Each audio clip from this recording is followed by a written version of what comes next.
So just to add in, so by ZK zero knowledge proofs, you can you explain that part in detail? Because I think our audience might wanna explore more on that. Plus, if I just add something on that, our ZK proof something like I don't reveal my entire identity, but just the part to show that okay, this is Ali, and not the entire backstory of okay, these are all of my transactions, this is what I've done, and all of those things. Is it that? Right. Yes. I mean, you're right there. So I will give you an example to like explain this in a better fashion. Right now, your like wallet on a blockchain is public, and anyone that you send your address to, hey, please send me money here, can just put it inside like Explorer and can see your whole transaction history, who you communicated with, how much money you have, how many transactions you sent. Right? It is all public and we accept it. Yeah, fine. It's not important, right? But like, what if you did not want to do it that way? What if you wanted to do it the bank way, that you do not want to expose your like bank balance or the transaction you did, but at the same time have someone do a transaction to you? So there are two ways to the central way, that there is a third party secret keeper that can read your information, that can read other guys' information, that does not tell anyone else, does the calculation, and you trust that they will do the calculation properly. The something other way, something like bank, right?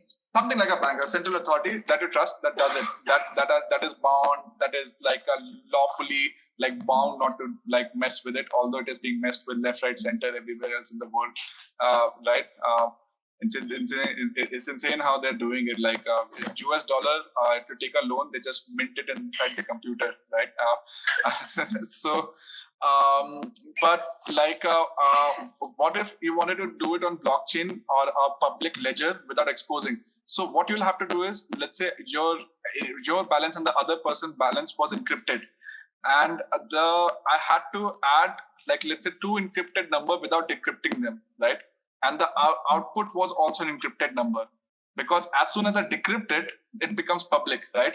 So if I can implement one magical mathematics where I take one encrypted information, take another encrypted information, apply a function on top of it, answer without decrypting, and I get an answer which is fully encrypted as well, right?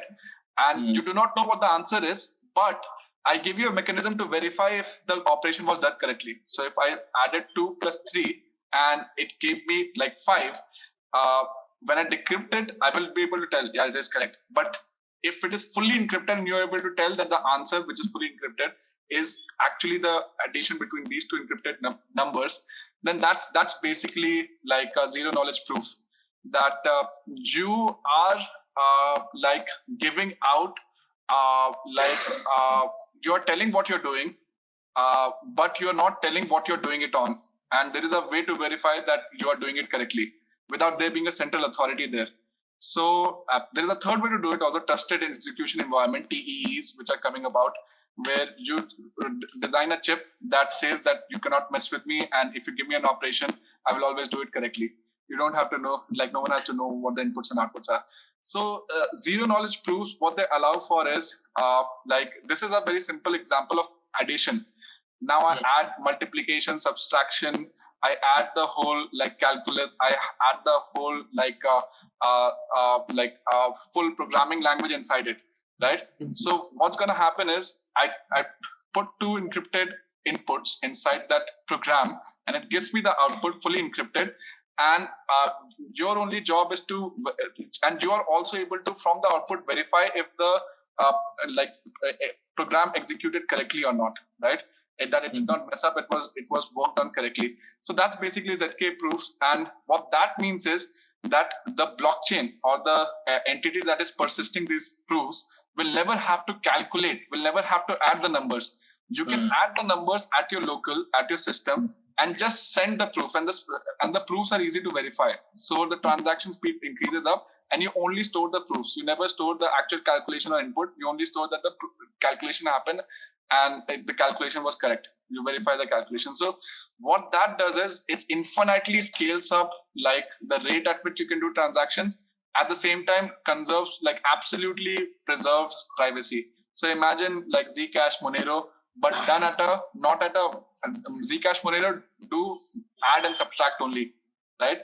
But what if you can apply any function on top of any number of parameter? Basically, you can make a programming language like fully zero knowledge, as general purpose zero knowledge, which Polygon did, which was insane.